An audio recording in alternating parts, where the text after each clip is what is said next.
Okay, so before I get into the webinar, right, I just wanted to tell that I actually had a look into all the forms that you submitted, no, while you actually registered for this particular webinar. But still, no, just wanted to know from your end if you have any specific expectations or any kind of a scenarios or challenges for which you need a brainstorming session with me now. You can actually put it in the chat parallelly. Approximately after 40 or 45 minutes, we can actually pick up the questions based on the priority. Okay, so feel free to put your questions in the chat in the meantime, and when the appropriate slide comes, I will try to answer the question, and then no fundamentally at that point in time I will actually unmute you all to share your thought process. Okay, so we are now beginning the webinar with the flow of the slides, what I actually had in my mind. 1 minute, let me share the screen.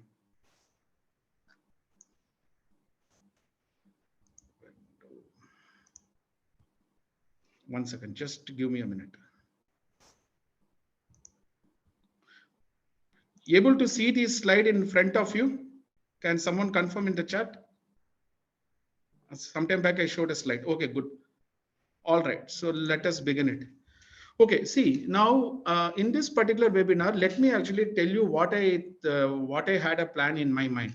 See, of course, during some appropriate juncture, we are going to pick up some of the questions, and then I'm going to give you some answers or some kind of pointers or some kind of directions to think, like in terms of answering real-time questions and also real-time scenarios. But then what actually matters more is it is not about just getting answer to that question, right?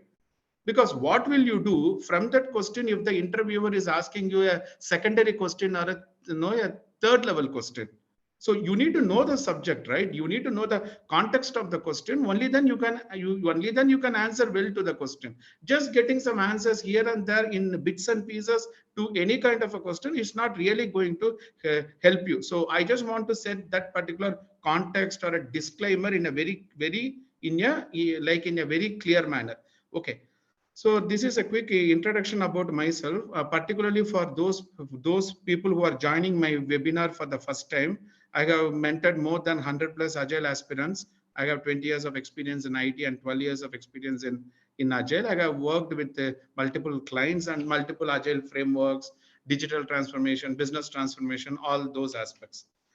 Okay, so this is how the agenda has been formulated. Okay, so let us get into some 2 to 3 real-time situations or scenarios wherein you just try to do a role play of yourself and then see what thoughts come to your mind. Okay, so let us take this particular scenario. Okay, see, these scenarios are in terms of challenges what candidates have in terms of clearing the interview. Okay, somewhere around 7:30 or 7:45, I will open up the bridge for you people to ask some kind of a real-time interview questions, and there I will share my perspective. Okay, so for now, take a minute to look into this particular slide, and whatever thoughts come to your mind, put it in the chat.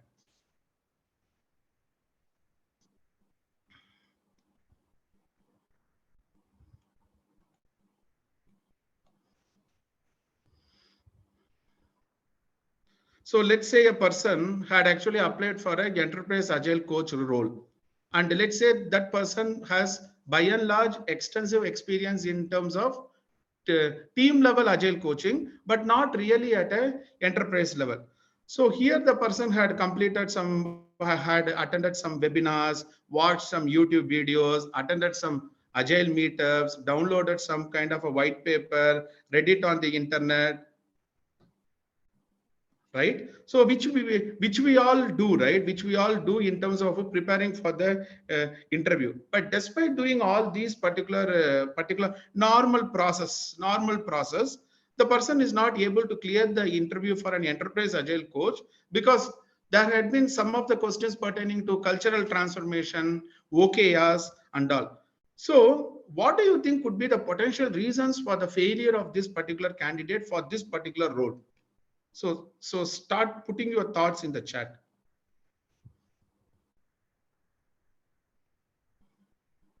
I'm sure that many of you have the aspiration to become an enterprise agile coach, and currently you may be having some challenges in terms of clearing team level no t- uh, team level team level agile coach interview itself. So like if you put yourself in this particular situation, then what kind of thoughts come to your mind?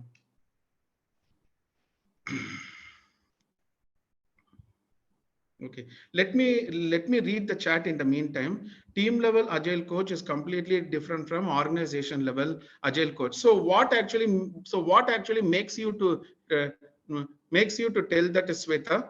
Can you please put it in the chat? Okay, not being able to relate to larger context and execution strategy. All right. That's a good word, execution strategy. Okay. Handling really real-time situations in the interview could be challenging. Okay. Difficulty in expressing critical scenarios. Bits and pieces only she learned in the YouTube or other online blogs, but she don't have full idea. That is actually one of the answer given by Hari Kumar. Okay. Prasanna says lack of hands-on exposure to portfolio and program level transformation. Yes. See, one thing we need to understand, any kind of an agile transformation, right? First of all, we need to define the scope, or we need to define the boundary of the transformation, right? So typically speaking, the responsibilities of a team level agile coach will be distinctively different from the responsibilities of a enterprise level agile coach, right? So probably she is having some kind of a major gap over there, which she needs some assistance to plug. Okay. Ranjit says answers on OKR and cultural transformations may have been theoretical, may not have been able to provide a real experience. Okay. See, now the challenge is, let's say you are actually watching any YouTube video, you are trying to download a white paper or a thought paper, and let's say you are actually trying to encapsulate that particular knowledge and then present it in the interview. Now the challenge comes from that if the interviewer is asking a secondary question, because you have not been really a part of it, no, you actually don't know how to answer it. So you have a correct knowledge, but the knowledge is not complete in itself, because correctness is something different from a completeness, like we all know. Okay, so let us get into the second scenario. uh, Take a time to look into this.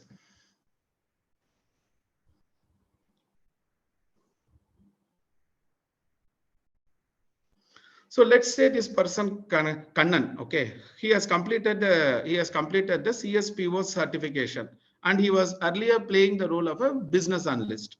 Because generally, if you take product owners and product managers, they generally come from the business analyst background, right? A kind of thing. And let's say because he has completed the CSPO, and let's say he has got a new job offer letter also. Now the initial few weeks, basically his particular journey was actually good enough.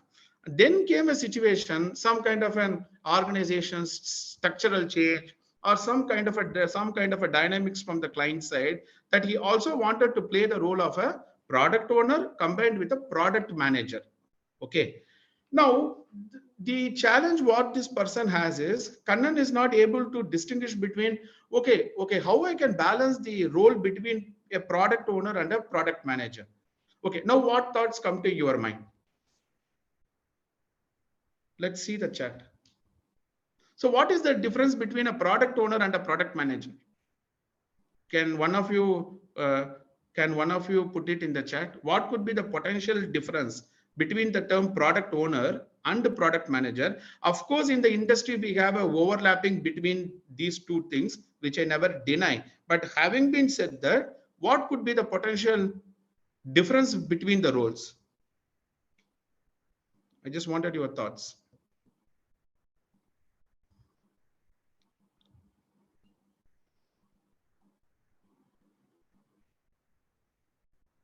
Let me share this slide once again, because I just have a doubt whether all of you are able to see it or not. I'm just sharing it once again. 1 minute.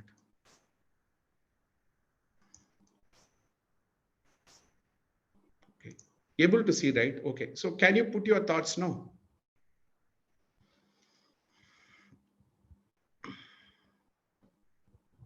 let's say you are in that particular situation. You have joined as a product owner, believing that you have completed your CSPO, and then your CSPO is actually going to help you to perform the role of a product owner. And let's say if the organization is asking you to do both product manager and product owner, fundamentally, how will you approach it? Okay, so Sweta says not sure PM is the head of the PO. Okay. PO is okay. Suresh says PO is part of the Agile team and acts as an interface between PO and PM. Okay.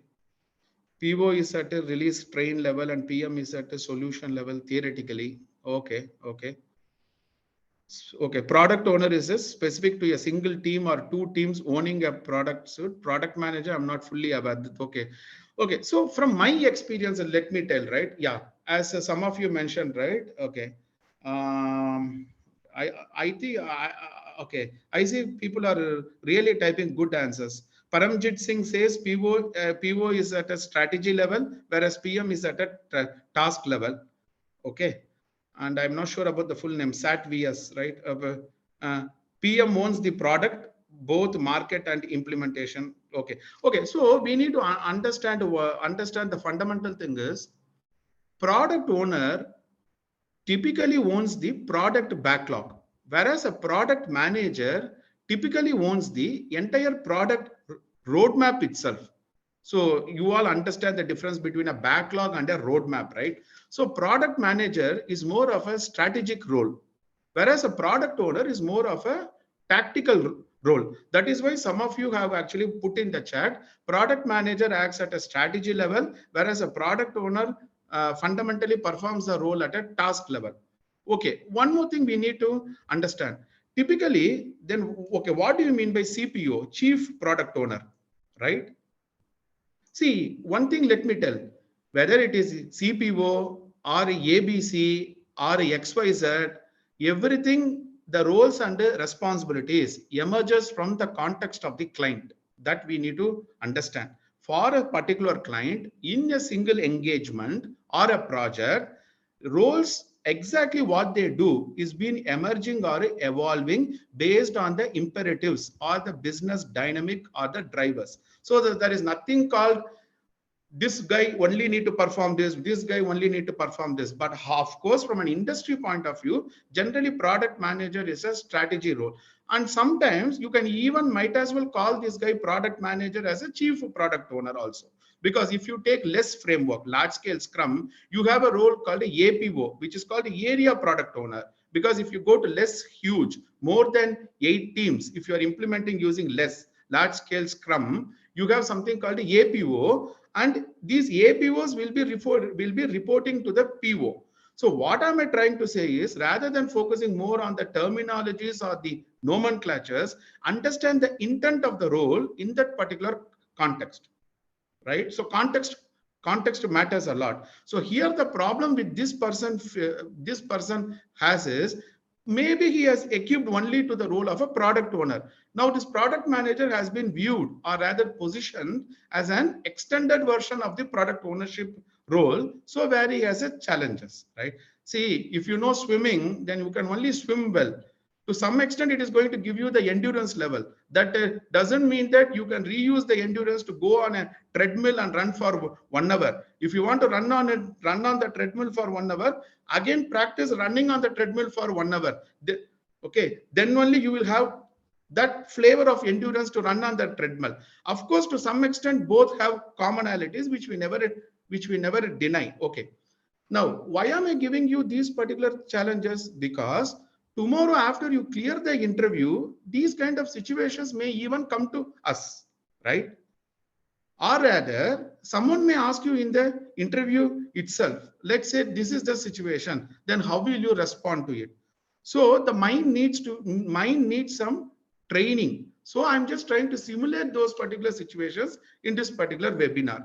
And then we will get into real-time questions sometime later. Okay, so hold on for a minute. Okay. Now, let me show you one poll result here. See, This is a poll result which is still kept open. Of course, we have some more. We have one more week to close the poll result on my LinkedIn connections. But what am I trying to say is, some people have that mentality or the mindset, right? If they complete a scaled program consultant, they have that tendency to go in the LinkedIn and change the title as Enterprise Agile Coach. So what I did, I just conducted a poll result. So 16 percentage told yes, it's a common trend. 41 percentage told no, like I'm not agreeing to it. And somewhere around 43 percentage told maybe true, but I don't know. Okay, so what am I trying to say? What am I trying to say here is, even myself, if you take myself, somewhere when I completed my scaled program consultant many years back, I had that aspiration to actually project myself as an enterprise agile coach.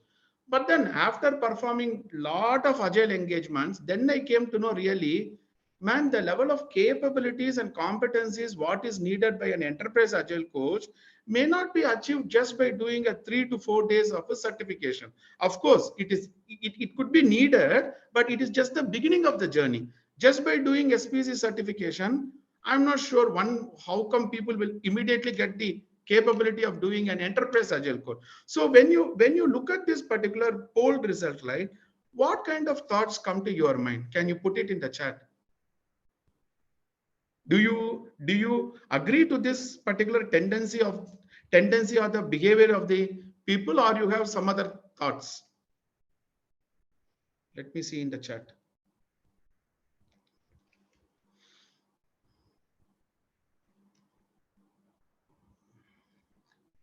Or had you came across generally, maybe true, I don't know, okay, I won't agree, no, okay, okay,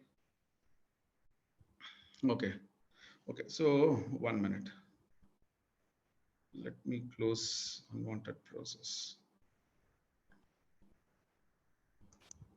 Okay, so let me take you to the next slide now. Read this slide for a minute.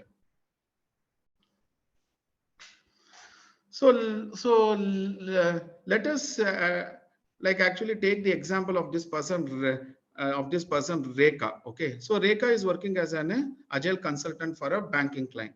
Now she had completed leading safe, and she also completed the scaled program consultant certification. So he knows to some extent how does a safe implementation roadmap look, which you all know. If you go to scaledagileFramework.com, in that particular icon, there is something called implementation roadmap, which is positioned close to the lean agile leadership.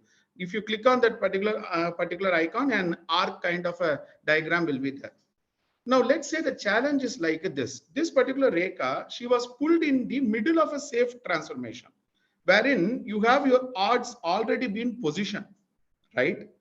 Now she is wondering, if the odds are already positioned, then how I can take the knowledge what I derived from my SPC certification and then try to reuse here, because that particular diagram will be more suitable right from the beginning if you are taking the teams from agile to all the way to safe. Now the odds are already being positioned, and few of the program increments already completed. Now she wanted to know what need to be done to improve the maturity level of an art.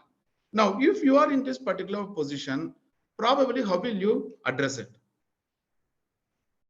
Or rather, if someone is asking you this situation in an interview, then what will be your response?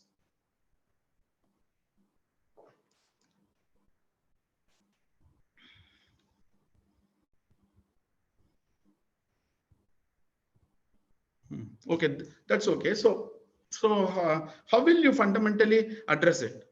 Because see, let us actually tell the reality.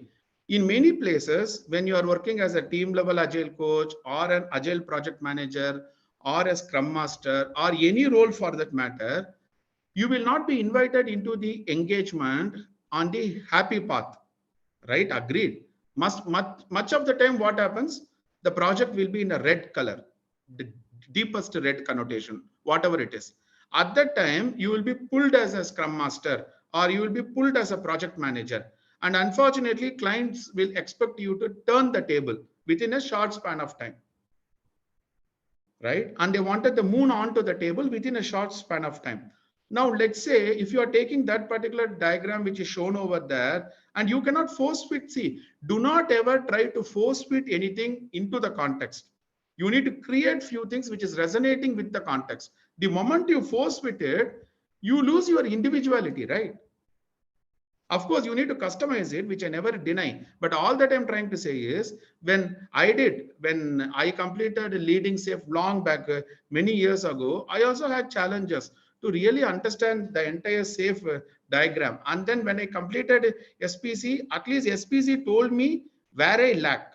So as Sendil D had mentioned, SPC is the beginning of the journey, right?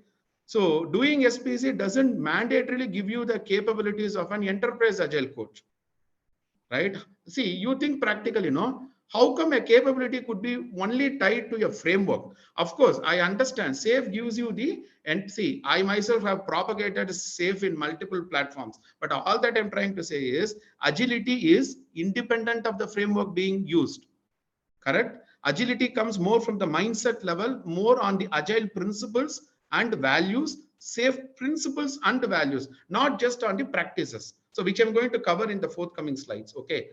So, if you are in this position that you have been invited as an agile coach to do a safe transformation in the middle of the journey, what will you do to improve the maturity? So, can you put your thoughts in the chat? Because I don't see any chat after it. So just wondering whether people are typing or thinking.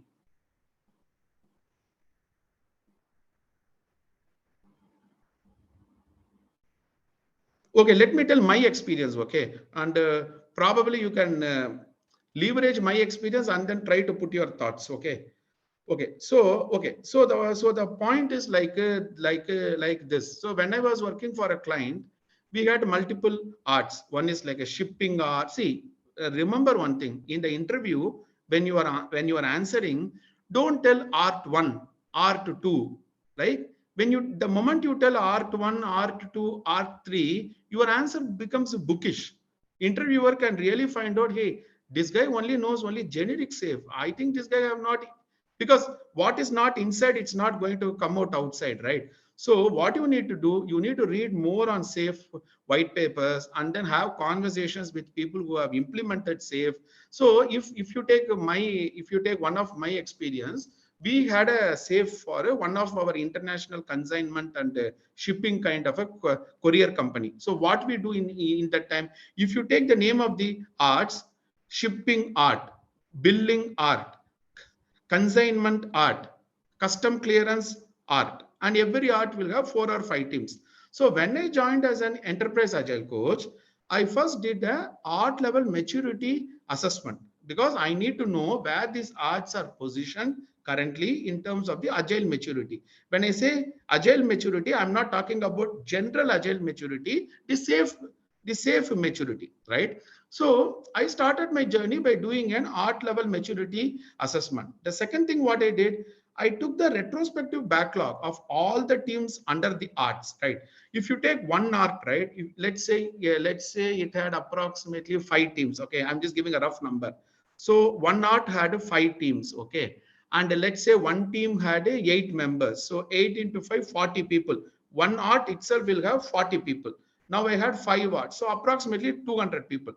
So 200 people, but if you take teams, you have some teams, right? I pulled the retrospective backlogs of all the teams at an art level and started spending time. Okay, these are all the improvement items which this team need to do.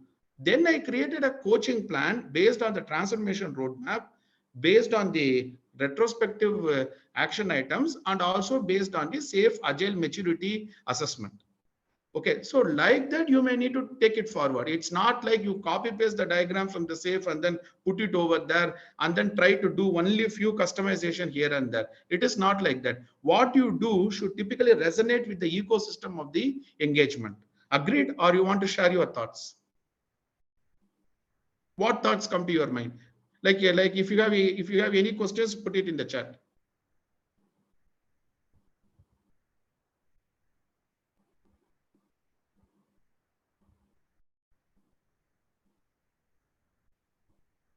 or am I making relevance to you people?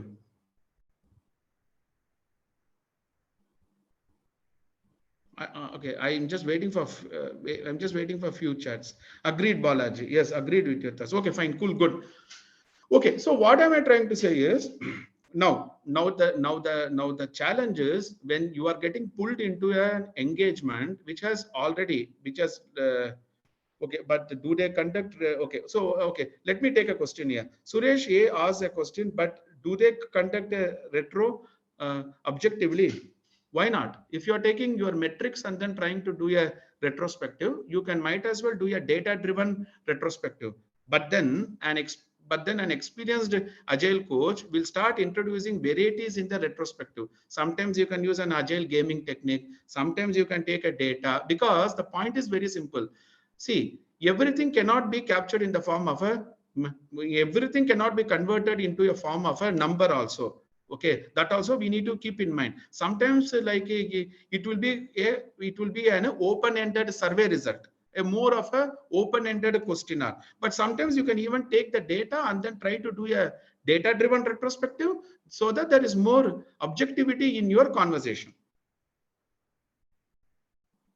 All right. So what? Okay. So what am I trying to say is, so what I did, I went there. I first see first thing what I did, I started participating in the ceremonies. I started participating in the cadences, and then I started coaching the scrum masters. Because see, if you take my case, I have 200 people. Do you think that I have time to sit and coach all the 200 people? Absolutely no, right? So one of the way to coach the teams is you coach the product owner and the scrum master.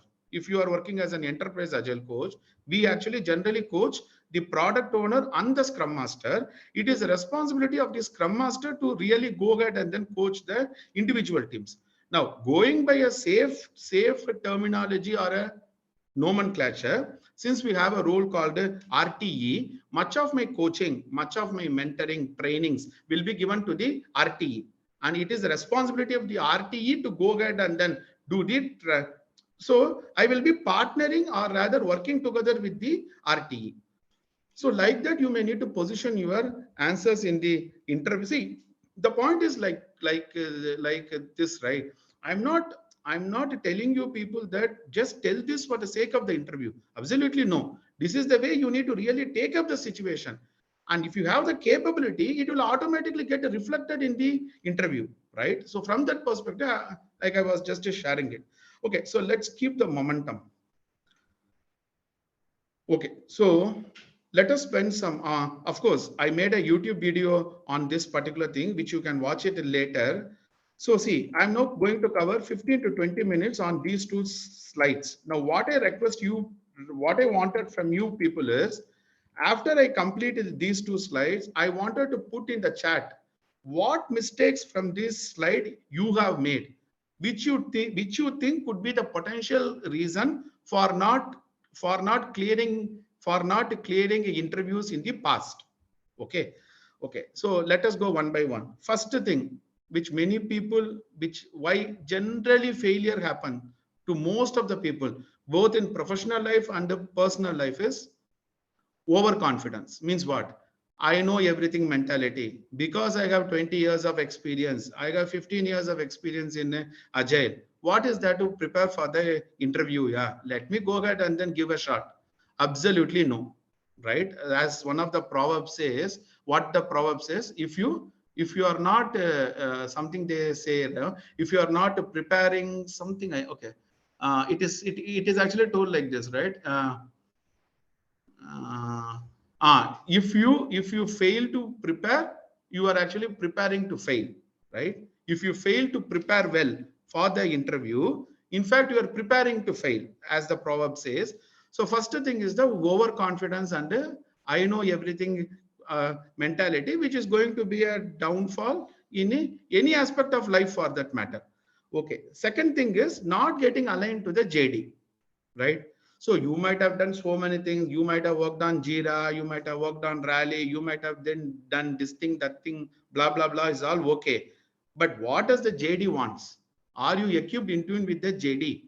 which is the second point, which came to my mind. So this particular slide, I already made a video, but just I'm taking the essence and then giving it to you, because see, you need to know why you failed, right? If you don't even know what are the possible reasons because of which I can fail in the interview, what is the point in just getting answers to 10 to 15 interview questions? That's not going to help you.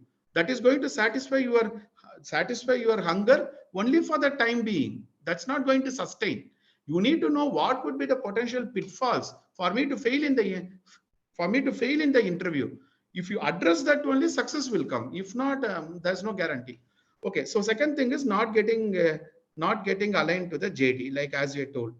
The third thing is not able to talk or justify the evidences of a success. Say for example, if you are saying in the interview, I have actually coached the team and probably I have like actually improved the predictability, I have compressed the lead time or a cycle time, improve the quality. Then if they are asking you some little bit deep dive questions on it, you should be able to justify. Okay, how did you measure your quality?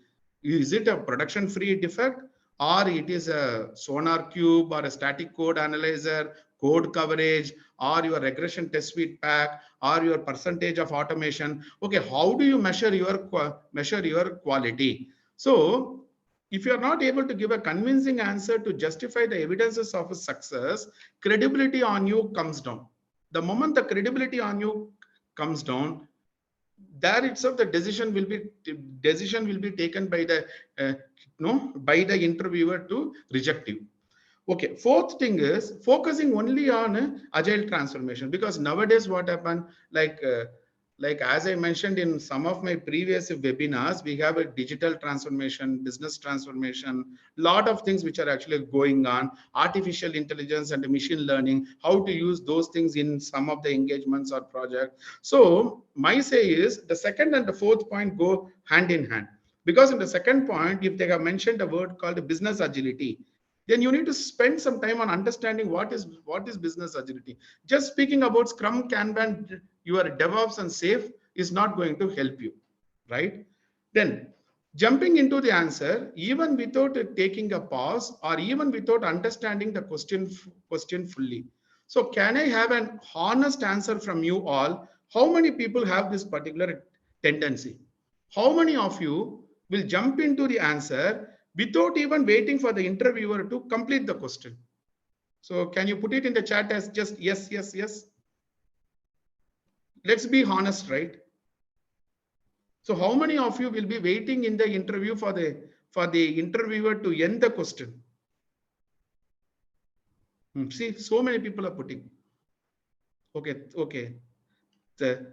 Thanks a lot for your honesty, because we need to be transparent and honest within us. Forget about the world, right? You need to be honest in terms of where you fail. Only then you are going to improve.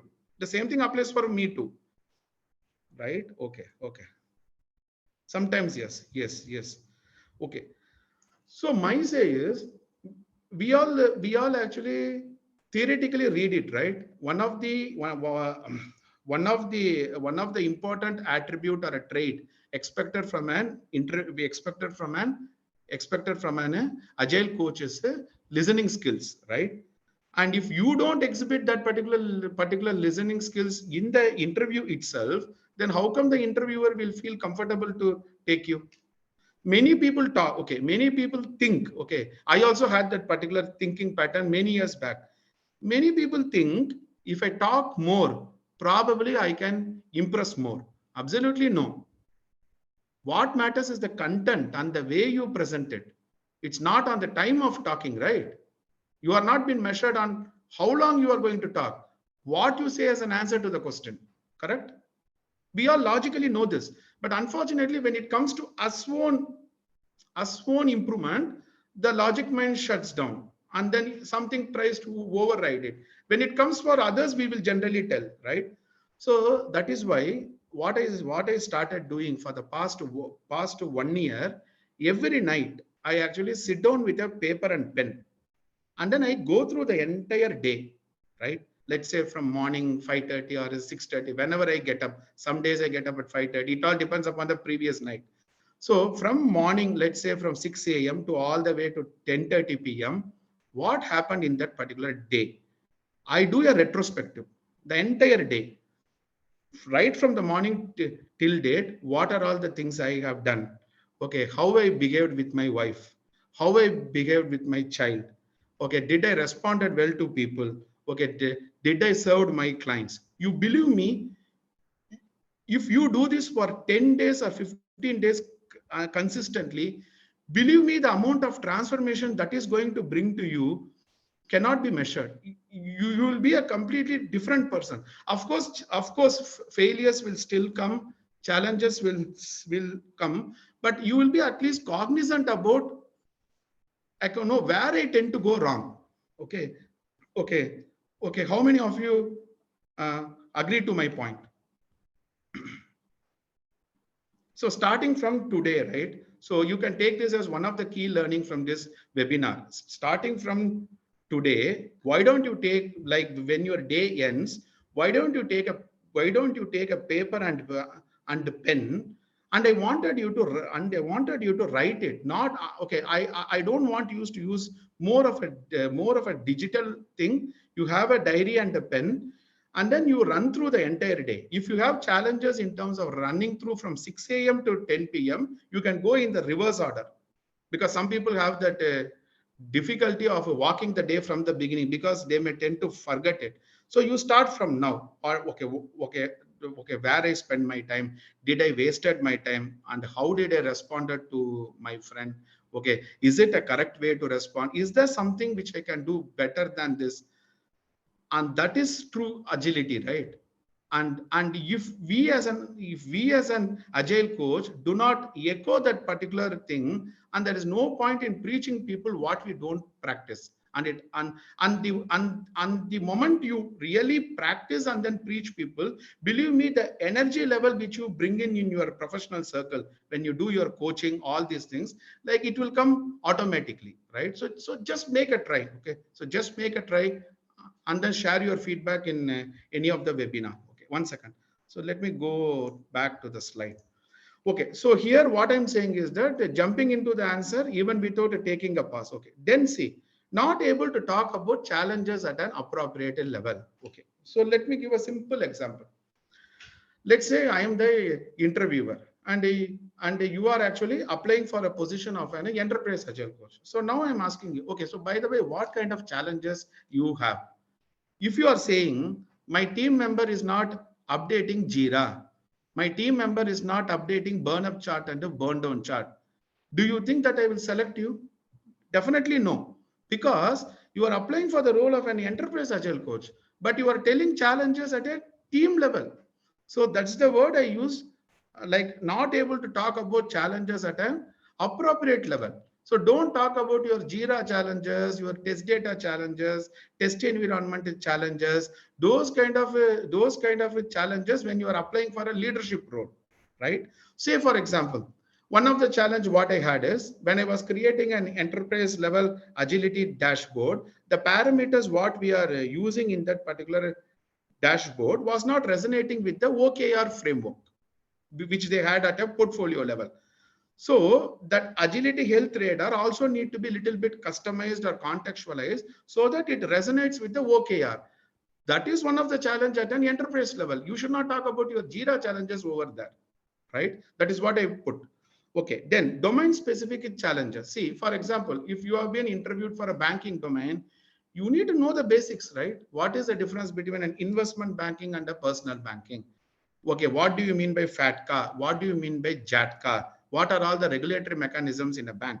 And similarly, let's say, for example, in a company called Cognizant long back. Okay, one of the guy who is part of my mentorship program, before he joined my mentorship program, he actually told me that he was attending an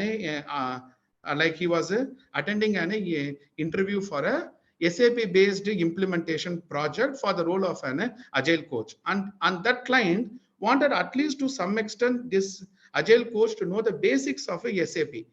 So they were actually looking out for, because this guy had mentioned in the resume that he has implemented SAP, like he was an agile coach for projects which he implemented tech stack called SAP. So somewhere in your answer you need to bring in the flavor of a technology. If you're talking only generic challenges, no, that particular answer will be like a copy paste for any situation. So okay, so what am I trying to say is, spend some time on understanding the domain. At least you need to speak the vocabulary or the language. If it is a BFSI, generally what kind of challenges will come for a BFSI? You need to know. If you don't even know that, how are you going to implement Agile there? You don't know the domain challenges, then actually Agile will be one more challenge on top of the existing problem, right? So what I told that guy is, hey, like I had a coaching call with him, and then I told him very clearly, you see, based on the discussion with me for the past 1 hour, these are all the areas where you need to improve. Okay, believe me, the moment he fixed the gaps, then he started getting 4 to 5 offer letters within a short span of 45 days. Okay, so why don't you also think through? Possibly this could be one of the reason where you have some challenges. Okay, so that's what I'm saying. Go through the JD word by word. Okay, then actually one more point. Fail to understand that Agile is not a silver bullet to solve all the problems. Okay. So the point what I'm trying to say is, because you are applying for an Agile coach does not mean that for every problem you need to look into answers only within the boundary of Agile. No, somewhere from project management, somewhere from portfolio management, somewhere from quality assurance, somewhere from the vendor management practices, somewhere the answer could be. Because you know only Scrum, Kanban, DevOps, Safe doesn't mean that the answer to the question will also fall under this particular quadrant, right? So expand your horizons of thinking. Some places Agile may not work, so you need to know when Agile works, when not to go for Agile.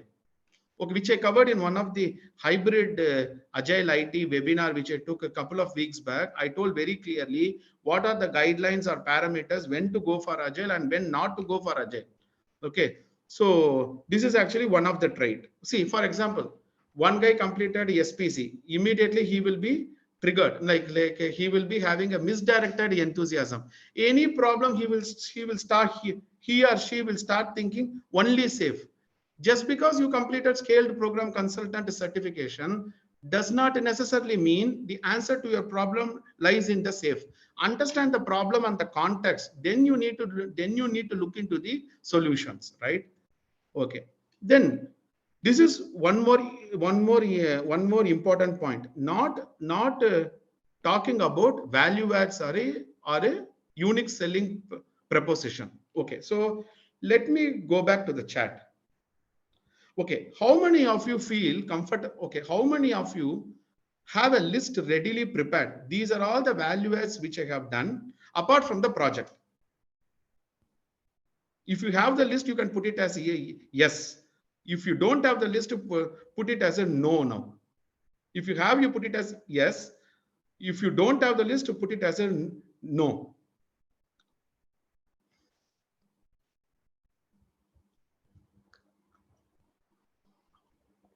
Okay, some people have yes, which is actually good point. Okay, so see, so many people tell no. Why? Because Monday to Friday we are becoming too busy in the business as usual. We don't have time to sit and think what other value adds can be done. And believe me, this is one of the important questions. When I take interview for an enterprise agile coach or any kind of a leadership role, I definitely ask the person, okay, apart from your project, I understand that you did all these things at an account level or at a practice initiative level. Had you done any other value adds? Okay, so if you have not done any kind of a value adds, believe me, it is high time that you start thinking in that particular direction. Okay, so that you increase your probability of a success for the interview. Okay, so let me go back to the slide. So not talking about value adds or a USP, then not questioning back the question in the interview. failure to understand that the context matters. Okay, so let me come back to this point later, because I need to spend some more time on it. Let us go to the last point. People looking into just the practices but fail to understand the principles behind the practices, right? Even if you take a Kanban, if you take a Scrum, if you take Agile, if you take Safe, we have some principles. The moment you understand the principle, you can create your own customized framework. You can create your own practices. So understand the principles behind the practices, not just the practices. Okay. Okay. Now the point is not questioning back the question in the interview. So how many people have this particular habit? Like the habit is, as soon as the question is asked, you immediately only answer to the question, and you will not question back the question. So how many people have that tendency? Say for example, one person is asking me, okay Balaji, I see you that you have played a leadership role, so can you tell me how will you define a digital transformation strategy? Let's say this question is actually asked to me. The way I used to respond is, though I have done umpteen digital transformation, though I know different strategies, the way I used to answer is, yeah, I understood the question, but can you tell me what is the goal of the digital transformation? I used to ask this question back to the interviewer, because if you don't even know the goal of the transformation, how you can define the strategy, right? So you need to have clarity. See, we all understand the English meaning of the word strategy, but we need to know the context, right? Because digital transformation can be done in multiple ways. We have some principles around it, but because a strategy is something which is which is very specific to that particular operating model or execution model, right? Because it is going to connect the vision and the actual implementation. Now, if I don't know the goal of the digital transformation, then how I can answer that question? So what am I saying is, very simple things, but many people tend to miss it. Right from our school days and right from our college days, we have been conditioned to think only an answer should be given as an answer to a question. Questioning back the question is been viewed as very offensive or not an acceptable one. But we all read it theoretically. One of the important trait of an agile coach is what? Questioning back, right? You need to ask powerful questions. If you are not demonstrating that particular capability in the interview, then how it is going to suddenly come within you once you join the company, right? So what am I saying is, see, it is not just for the sake of questioning. We are not saying you to question, but for some questions you need to have a second level of clarity. If not, I cannot define the strategy, right? So going forward, if you have any shade of ambiguity in the question asked by the interviewer, or if you feel that I need more clarity on the question, you need to request the interviewer like one or two more questions further. Then once you get a clarity, then you try to answer it. Don't try to answer it, and in the midway, if you come back to the interviewer and request for rephrasing the question, that's not the way how leaders work. And they will start checking those attributes or qualities in you, right? So now, okay, what am I trying to say is, these are all some of the things. These are all some of the things based on my experience. Okay, these are all my experience where I feel that generally people tend to slip. And if you go through these points and do a honest retrospective, you also would have done any of these mistakes. One or many of these mistakes in varying proportions. The weightages could change, right? So uh, look into these pointers and start correcting yourself, so that the probability of getting selected in the interview comes up. If you don't have these basics, and then just try to get, okay, what are the agile metrics? Oh, these four metrics. Okay. Okay, what are the Kanban metrics? Oh, these are the metrics. Okay. Hey, can I get any kind of a scenario driven? See, all those things are okay. But if you don't have these fundamentals, no amount of certification or framework is going to help you in the journey. And it is not about just getting an offer letter. The game starts once you join there, right? Many people feel happy once they get an offer letter. Absolutely fine. With all due respect, I am not trying to pass any negative comments on it. I am also very happy when actually people get offer letter, provided they're really equipped to perform that role. Tomorrow it should not happen that you join there and then crib there, right? Because I know many people, they are able to clear interview, but after a week they joined a new company with a high salary, then the problem starts. If you have the capability, then the confidence will come. If you don't have the capability, just saying that okay, I'll feel confident, it's not going to help the game. Okay, so just wanted to tell that point. All right. Okay, now let's start putting some of your questions in the chat. Now let me take some time to answer to your real-time questions in the interview before I go to some other slides. Can you put your questions in the chat? What kind of questions you have a difficulty? Let us spend some 10 to 15 minutes further before I go to the next slide. You can put some real-time questions where you need my help, or you need more perspectives. I will try to answer it now.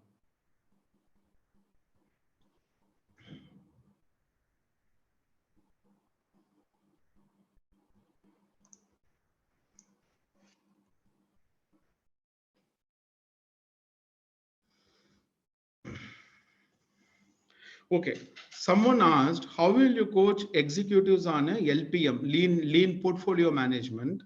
Okay, how will you coach executives on a LPM, lean portfolio management in this strategy level? Okay, so first of all, we need to be very clear on the OK. We need to be very clear on the OKR or the KRIs and the KPIs, right? See, for example, in one of my transformation, we do something called OBP, which is called the outcome-based plan to do an agile transformation. So we need to first of all understand, typically at a lean portfolio management level, what are the business outcomes that the executives or leaders wanted. When I say business outcome, what are all the general business outcome? Improvement in the CSAT score, improvement in the NPS, Net Promoter Score, improvement in the CAGR, compounded annual growth rate, some kind of a business outcome. See, I'm not talking about agile outcomes. All your agile metrics, right? Your burn up chart or burn down chart, all those things comes under agile level. I'm talking about business outcome level because your question specifically states coaching executive on the LPM. Now, if I want to coach a executive on the lean portfolio management, definitely I need to coach them on the value stream management. I'm not using the word value stream mapping. Okay, mapping is one small subsection of your value stream management. So I need to coach them on value stream management. What are the business KRAs or KPIs? What is the quarterly? What is the portfolio vision? What is the what? Okay, okay. How does the portfolio effectiveness is primarily measured in that particular organization? Once I get all those particular details, and also need to do something called a strategic refactoring at a business at a executive level, and then try to understand their particular pain points, and then we can plug and play some of the concepts from SAFe in terms of doing a dynamic budgeting, or in terms of value stream based funding model, or in terms of creating productized IT models. I think these are all some of the glimpses for your question, how to coach executives on the LPM. Okay, Srinivasa Rao says 2 or 3 challenges as a Scrum Master and how did you overcome it? See, these are all very simple questions. You can tell some of the challenges on a dependency management. You can tell some challenges on a impediment. So you can tell that I have started measuring and I have started measuring. See, I'm not telling you to tell this answer. If someone asks me this particular question, this is how I will answer. And if they ask me further questions from that answer, like I will be able to justify it. Okay, so don't take it I am telling you to tell this, because if you tell and if they're asking you further questions from there, I'm not sure whether you will be able to justify it, right? So with that particular disclaimer, I'm just saying these answers. So some of the challenges as a Scrum Master, say for example, some kind of a dependencies could be there, some kind of blockers could be there. So you may need to help the team to visualize the dependencies. It could be inter-team dependencies or intra-team dependencies. You need to have some cadences or ceremonies wherein these particular dependencies can be discussed, right? Okay, so these particular dependencies can be discussed, and tracking the impediment, measuring the aging of the impediment, and then trying to take measures to compress the lead time and the cycle time. And one more thing, what you can do as a Scrum Master, when you do an Agile maturity assessment, you will come to know, right? Okay, these are all the areas where the team need to improve. You need to create a coaching plan based on that gap and then try to execute it. Okay, so before I go to the next question, I just want to get a yes from Srinivas Rao. Are you okay with this answer, Srinivas? Can you put it as yes, or you want more details from me? Yes, Balaji. Okay, good. Okay. See, the point is like this. If you have done it naturally, then naturally the flow will come. If you have not done it, then at least you need to prepare and go, so that the tendency will be good to think. If you neither prepared nor done, I don't think only benefit you are getting is your, means when I say you, it's not only to Srinivas Rao. For all the people I'm saying, the only benefit that you get by attending a interview without preparing is you collect the interview questions for your further interview. Apart from that, I don't see any benefit there going for interview without preparing. Okay, so let me go back to the questions. How do you sell Agile to senior executives of your company? Okay. Okay, so okay, let me try to tell my perspective to you. See, first of all, why do I need to sell something? If I'm adding value to people, why I need to sell something explicitly? People come to me, right? Selling is something. See, okay, there is a person called a Danlock. Okay, you can try to Google it later. Danlok. He is a Canada, one of a self-made billionaire. Okay, I was having a coaching call with him long back, 6 months ago. So uh, Danlock used to tell there is a difference between selling versus closing. I'm not going to sell something. If I'm giving value to people, people will come to me. The same thing is suitable even for a Agile. Now, why do you need to sell Agile? Now, first of all, we need to understand this particular Agile implementation came from whom, whether from the client or from the senior executives. If the senior executives are only telling you to do Agile, then why do you need to sell Agile in the first place? Now, let us take a situation for the sake of your question. You want to sell it to the senior executives of your client. Okay, let me actually slightly change the question. How do you sell Agile to the senior executives of your client side? Okay, see, one of the best way to do an Agile transformation is don't talk about Agile in the first place. First, you need to get a list ready. What are all the top 4 or 5 pain points of the client? Similarly, you need to have conversation with these senior executives to understand where do they need your support. No one is interested in your Scrum. No one is interested in your Kanban, Safe, any framework. No one is interested in your velocity. But everyone are interested in their own KRAs, in their own OKRs, in their own KPIs. So unless and until I understand what are the pain points of the senior executives, then I go back to the framework and then see which particular capability of the framework will be helpful to these people. Because believe me, your client is not interested in the safe. Actually, he is interested in the outcomes of the safe, right? So okay, why do you buy a book? You are not really interested in the book as such. You believe by purchasing this particular book you are going to get more knowledge. Your thinking capability is going to improve. That is why you are investing on a book. Same thing applies to Agile. So the way you need to position it, you need to build a narrative over there. What is their pain point? What could be potential solutions to address that particular pain point? Then you go back to your Scrum or Kanban or Safe and then see which particular capability from this framework is going to help you to solve the pain point. If you are able to build that a narrative, believe me, not only executive, anywhere you can sell anything. Okay, let me go to the next question in the interest of time. If the company tells you that your service is no longer needed because the team is now performing beyond expectation and are good with Agile, what will you tell management that you are still valuable? See, generally, this is a case which happens to much of the Scrum Masters and the Agile coaches. Once a certain team reaches a certain level of maturity, generally companies will pull the coach and then deploy on to some other projects or engagements. That is how I also tend to work, right? So it all depends again. Okay. I see. Hmm.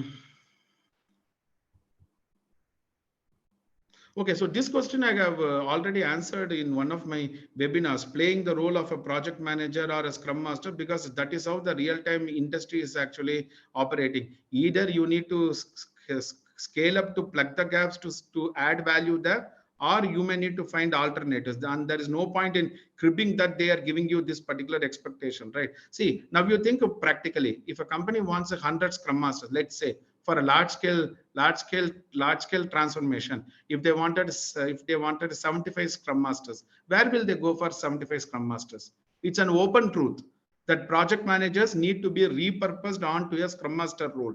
And because it's a project management, definitely the work will be a combination of scrum plus your project management. That is how service industries work. So either now it is up to you to think whether that will suit you, or you need to move away to find some other possibilities. And there's no point in cribbing about something is like in this manner. That's okay. That's my perspective to it. See, because we need to understand one thing: a role is being created based on the evolving needs of the client. Some of my scrum masters, I see them also playing the role of a project manager. They also do kind of a PMO activity because that is the thing what they need. And I have also created a LinkedIn poll on this particular thing, right? When like I have posted this exact question, and much of the numbers came in that particular post saying because it is due to cost cutting, or they want to optimize the cost and they don't want to have a separate role called project manager or a scrum master for a role which has more degree of overlapping. So that could be the one of the possibilities. See, uh, whatever I am sharing here is one of the possibilities what comes to my mind for now. Maybe if the same question is asked to me after 4 hours, I may get some other thoughts. Okay, so don't take whatever I'm saying now as the only answer. For now, what I'm getting in the flow of the webinar, I'm just sharing it here. Okay, how will you get involved in enterprise? Well, key stakeholder located in other geographical areas. Okay, Agile coach developers sits at the India office. Okay, also the key stakeholder doesn't believe that driving Agile transformation across distributed teams across locations is going to help bring in more value compared to the existing hybrid model. Okay, now I'm not fully clear with the question, but I will try to tell. But I understood the essence of the question. See, the point what I'm trying to say is when okay when actually Agile says co-located, sometimes from my experience, okay, it is more of a co-located at a mindset level, not just at a geographical dispersion or a distributed level. Because now you think practically, this question this question doesn't come only in Agile. Even in a traditional waterfall model, we had on-site and offshore, right? Now it becomes more profound in Agile because we are talking about building a self-organized team. We are talking about creating a team charter working agreement. We are actually talking about building a cross-functional team. So the need for your face-to-face collaboration becomes more profound. That does not mean geographical challenges is only for an Agile-driven engagement. Even if you're executing a waterfall model, you still have this particular challenge. Only the degree or the weightage point is going to get changed. So from my perspective, till now, like I had some challenges at the beginning days, but see, there is no okay. Let me actually put it like this, right? There is no direct way to handle all these things. But the point is, the moment I start participating in their cadences and meetings and really understand the pain point and try to help them and try to add value to them, rapport building will not be a challenge. And the moment I build rapport, it actually doesn't matter whether it's an on-site team or a offshore team. That is my perspective, my perspective to it. One more thing, let me tell. Other way to do this is in your agile maturity assessment questions, right? Probably you may need to bring in these particular parameters. Okay, and then use that particular agile maturity assessment as one of the platform to showcase it back to the leadership team. Guys, because of this on-site offshore, this particular collaboration also, we have some kind of a challenges. And these things also need to be brought in during your retrospective. Because when you're doing retrospective, if you feel because of this particular point, like whatever Prasanna typed here, because of this particular point, it is going to create an impact on the productivity or any of the thing, you need to bring it in the retrospective and then try to come up with an action plan. So my say is like this. Don't look out for answers to any of the questions. Look out for alternatives. Look out for possibilities of expanding the net. Potentially your answer will be one among them. Generally, people have the mentality. A question is asked, what will be the solution? You don't know whether it is a solution or not unless you try it hands-on, right? Theoretically, everything looks green. But even when you take the pointers, unless and until you try it out, how will you know whether it's a solution or not? So one of the way to think is, okay, this is a situation. What could be the option one, option two, option three, option four to handle it? And what will be the pros and cons of all these options?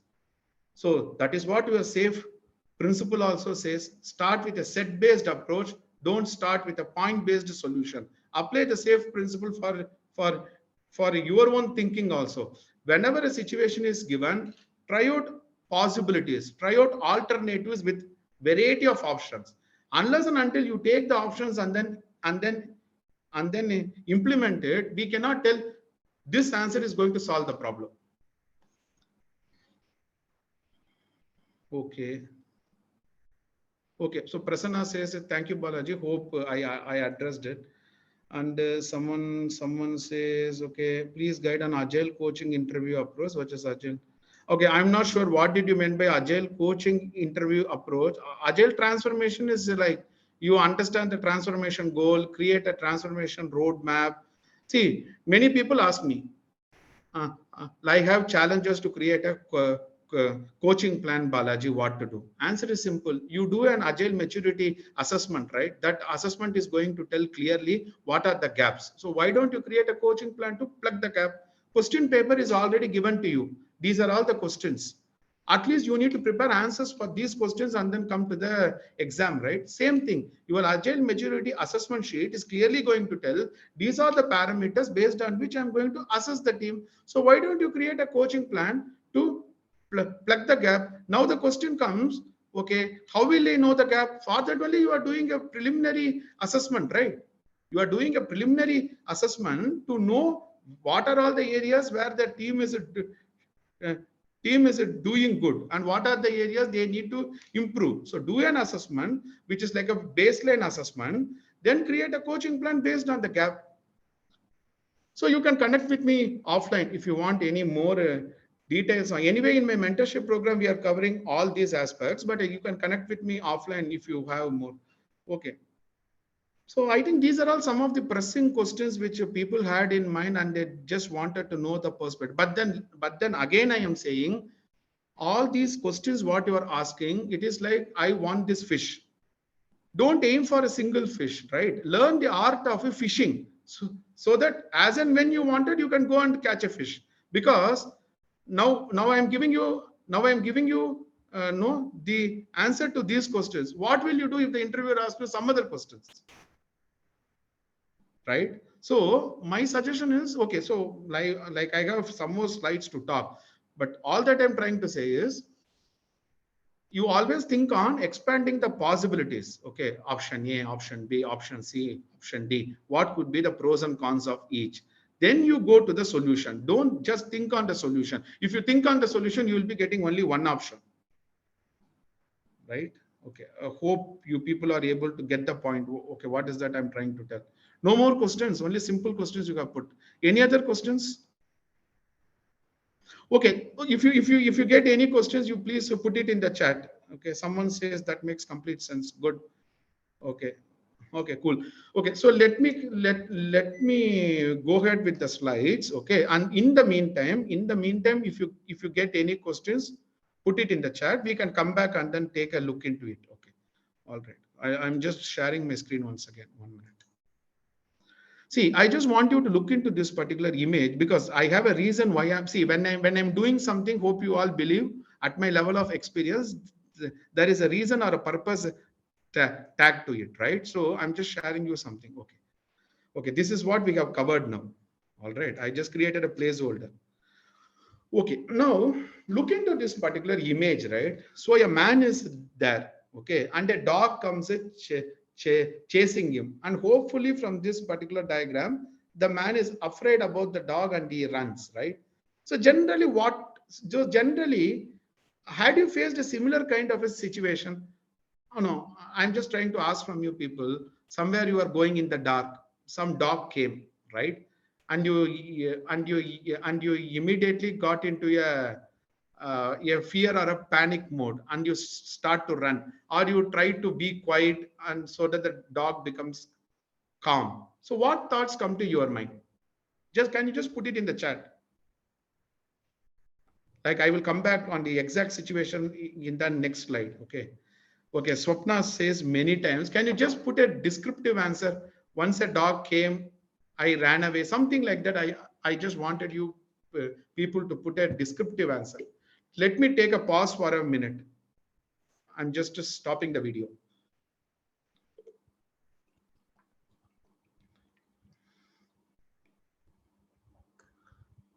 Okay, someone says a nervousness. Okay, Abhay Pratap says a nervousness. Okay, which is a natural reaction, right? Public speaking. Okay. Hmm. Fear of not securing the job, fast heartbeat. Okay, because doctors tell during that time something like, I don't know practically. Okay, adrenaline or cortisol, some kind of a stress inducing hormone comes inside. Okay. Energy level downward. Okay, now see, now what I wanted. Okay, so now what I wanted you people is, you saw the slide, right? You saw this slide, right? Now I'm just going to share a link to you, and I'm also going to play a small YouTube video.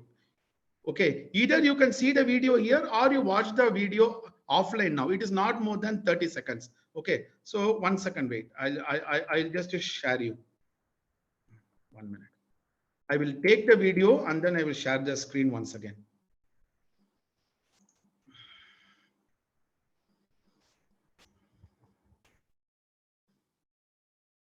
A minute.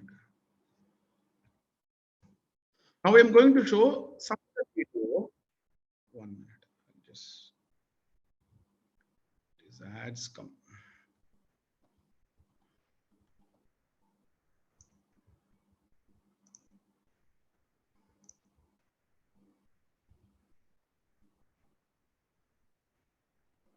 Just give me a minute. Ad is running. I'm just going to unmute after that. Okay, so let me share the screen. Where it is. Sharing the screen window. Unfortunately, I don't think you can see that screen.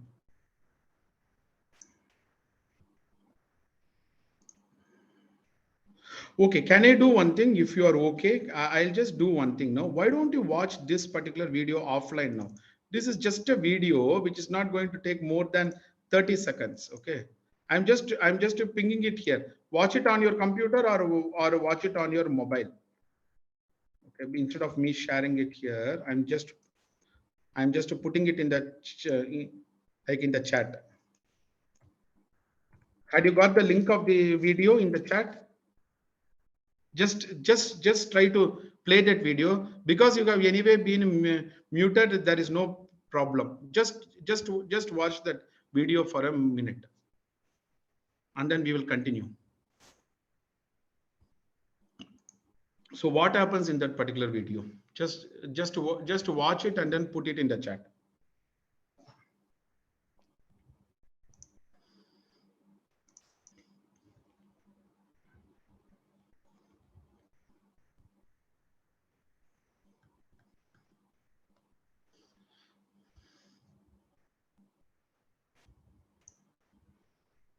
So those who had already watched the video, you can actually put your thoughts here.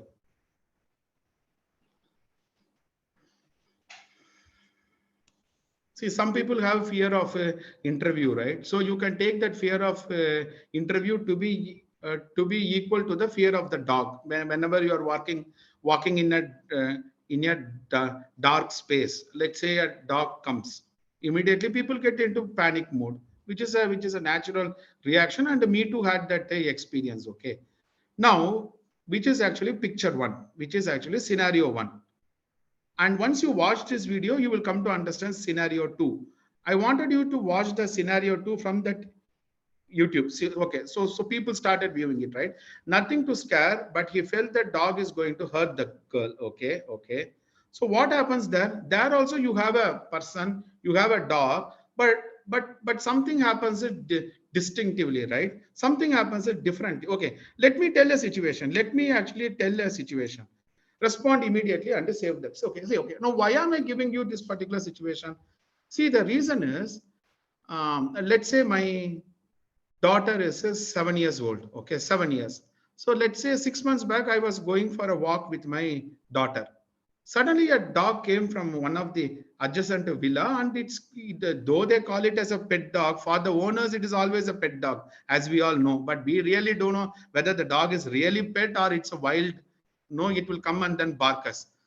So if the case been I was walking alone, definitely I would have that fear when that dog ferociously come towards me. I would have also ran about or got okay. I'm not sure, but in the presence of my daughter or a child, did the dog fear came to my mind, or what else came to my mind? The situation is by and large same, right? The person is same, who is called Balaji.T. The dog is also same. But why I did not ran away? So what? Why I did not ran away when the dog came in the presence of my daughter? What thoughts come to your mind? To save the kid. Exactly. It means what? See, fear of interview comes when you have that mindset. Hey, I want this job desperately. I somehow want to crack this particular job. When you are too much of desperate for anything, when you are too much of need for anything, believe me that anxiety, fear, everything comes. But when you have a higher purpose, in this case, what is the higher purpose? Saving my child, whatever happens to me, it is secondary for me. For me, saving my child from the attack of the dog is of paramount importance at that point in time. So something happens within me from where the courage comes, right? Believe me, if a similar situation happens to you where you have a higher purpose, just clearing the interview is not your objective. Some a new way of courage will come. But at the same time, I fully agree. There is no point in just saying, "Hey, feel confident, feel confident." Only feeling confident is not going to help you, right? You also need the capabilities and the competencies. So one of the way to improve the true confidence is improving your capability and the confidence to face the situation. Okay, how many people resonate with this example? Can you put a thumbs up, or can you give a yes on the chat? Just wanted to know. I still understand attending an interview is something different from a no saving the child from a dog, but still the person is same, right? I just want to see how do you respond to both of it. Okay, yes. See, okay, so That's what I'm actually, okay, so that's what I'm actually trying to tell. First of all, everything should begin at a mindset level. So let me type something here. 80% mindset, 20% is your your skill set, right? Now, now what happens is that when the dog came, I was not really bothered about me. Why? Because as a father, it is my dharma or it is my duty to save my daughter from the dog, and that too my daughter is only 6.5 years or 7 years. Okay, had the case been she is an adult, probably the scenario is something different. So my daughter is fully dependent on me. So come what may, I am going to handle this situation. The moment you have that conviction within you, courage automatically comes. The moment you have that, no, the moment you have that mindset, you will not start thinking from the problem space. You will start thinking from the solution space. Yes, agreed, I have a challenge. Agreed, I have a problem. Now, instead of cribbing on the problem, can I do something to fix the problem? Right? Because everything is an energy doesn't know whether it's a positive or a negative. You need to define whether you want to give it a positive thing to it or a negative thing to it. So what am I trying to say is, first thing, if you want to clear in an interview, or you want to scale up higher roles, start interacting with the people who have the positive mindset. You kill away the negative mindset. See, one of my mentor used to tell, kill all your friends who have mediocre mindset. Means what? Killing means it doesn't literally mean going and killing them. If I start myself mingling with people who always have that complaining mindset, who always start thinking only about the problem space, who always start cribbing with negative thoughts, believe me, I will also slowly start having that particular tendencies, right? So okay, some people ask, okay, am I selfish? Yes, to some extent, but I am selfish in this so that I can add value to so many people. If I also start mingling with them and start talking about only the problems, then how I can add value to so many people, right? So what am I trying to say is, going forward, whenever you have an interview, just take a pause and do a retrospective. What is the maximum thing you are going to lose? You may not clear the interview, fine. Now you start with a positive mindset. What are all the things that you know already? What are all the areas where you need assistance from someone, or what needs to be done? Okay, now with this understanding, let us now go through some of the slides, okay, because I want to set the context. It is not just a running through the slides, right? Okay, I think we stopped here, right? Okay, so that's why I actually told you to look into that video to understand from where does the courage come. Courage comes from this. Courage comes from having a higher purpose or a cause larger than yourself. Competence leads to confidence, and confidence leads to courage to face any situation, right? See, the mind is very powerful. Unfortunately, it needs a training. If there is no precedence, you may actually don't know how to react or respond to it. So I just want to set the context there. Okay, now the people who are regularly attending my webinars knows this, but let me tell. These are the three types of questions what you have in an interview, any interview for that matter. I'm just trying to simplify it. One is the knowledge driven question, which is a direct question. Okay, tell me about what is the difference between velocity and the throughput. Tell me about a scenario where you work as a scrum master. Okay, how do you resolve the conflict between PO and the team? These two questions are a little bit easy to tell, provided you are prepared. Now comes the third question, right? The interviewer is giving you the scenario, and the interviewer is asking you to respond to it. The interviewer is explaining you something like a program predictability measure report from the safe, and then he is asking you questions. What kind of inferences you are actually getting from the chart? Okay, now when you look into this particular slide, Do you agree to the fact that the third type of questions are more difficult than the first two? Or what thoughts come to your mind? I'm just toggling back to the chat. So any kind of an interview, if you take, you have only three patterns of questions. One is like a knowledge driven. Okay.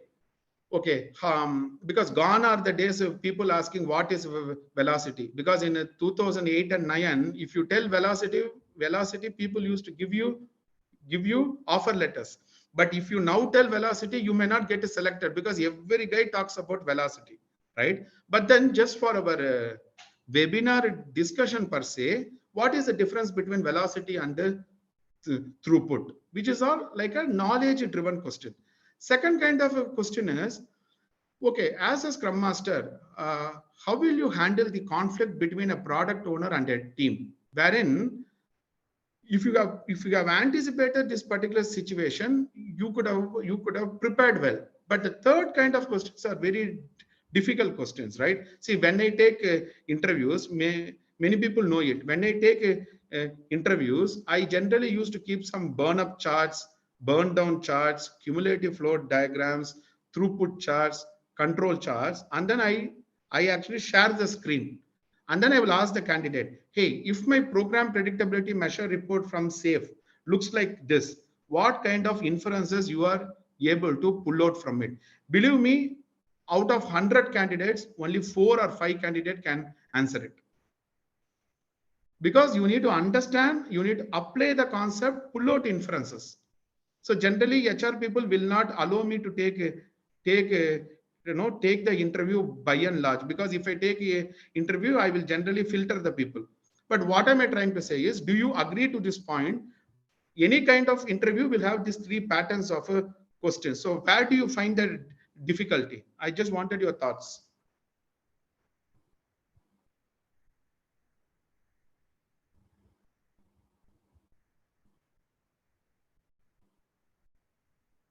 Because see, some people asked here, right? Like your own interview questions. If I take your own interview questions, what you asked, yes, some are scenario driven questions, but it is not like very tough. Like what questions I am asking?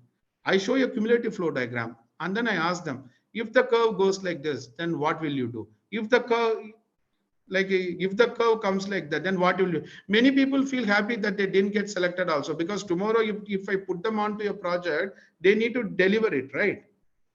Okay, some companies give case study and they come up with a PPT. Okay, that is one way to do. Okay. But the point is that, see, the problem with case study, okay, some companies give the case study. See, myself was doing some JD based coaching long back. Now I am not doing JD based coaching for outside people. So before, what I used to do, whenever a company is giving a case study, these people come to me for mentoring and they take a JD based coaching. I actually give them pointers. So if they're giving you time to solve the case study, what is the guarantee that you got solved the case study, or you have taken the help of someone else? So that problem is actually there. One more better way to one more better way to do is, you okay, see, for example, if I have some challenges in my project, why not tell that challenge itself as a question to the candidate, right? And then see how the question is, how the candidate is actually, see, I'm not expecting for his solutions then and there. I wanted to know the direction of a thinking of that candidate. Okay, what are the limits? How far he is able to stretch it, right? Okay, so that point I used to check.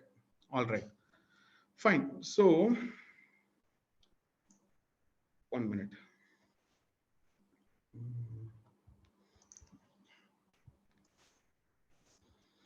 So, okay, so what is that I am trying to say is, going forward, if you have different interview questions, better you create a logical bucket or a bucket or a grouping. Okay, whether this question is a knowledge check question or whether it is a scenario and I need to handle it. Where, see, the interviewer is asking you, tell me about a scenario. If you have prepared well, you can create a narrative. Whereas in the whereas in the whereas in the whereas in the whereas in the whereas in the whereas in the whereas in the whereas in the whereas in the whereas in the whereas in the whereas in the whereas in the whereas in the whereas in the whereas in the whereas in the third question, interviewer is giving you this, right? So the answer is very converging in the third question. The second question, it's still a scenario, but it's more of a diverging space. Whereas in the third question, it is very pointed. This is how the report looks. What is the bottleneck? If you are not able to, if you are not able to apply the concept, then most likely the credibility is actually going to come down.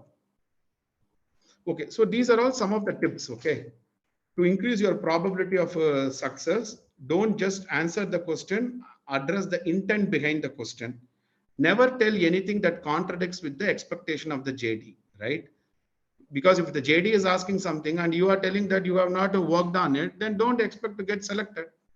Then one of the ways is getting assistance from a coach or a mentor who is experienced in that field, so that you are, of course, before the interview, okay, in terms of your preparation, make sure that you justify what you already claim to be as per your. Believe me, there are many candidates who are still unable to answer what has been put in their own resume. If you ask them some pointed questions on the resume, on their own resume, many people are not able to justify it. Avoid the mistakes that I had mentioned in the earlier slides. Whatever slides I mentioned, right? Why do experienced people also fail in the interview? Those are the mistakes.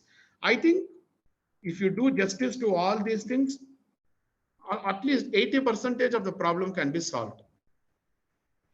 So these are all the topics. Generally, if you want to prepare for any job in Agile, you need to go through all these particular topics. So what? Okay. So what am I going to do is, I'm going to share that particular link to you.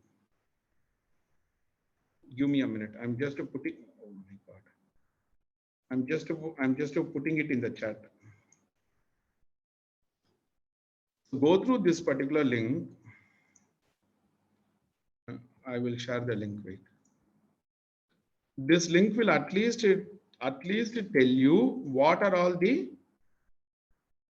different colors of the rainbow. If you can have a broad understanding on all these areas, probably the success parameter will be more. Success probability will be more.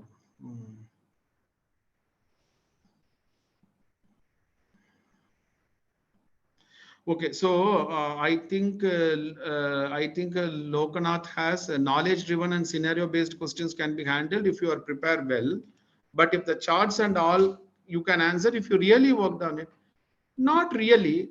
See, if Lokanath and myself is going to get into a, if Lokanath,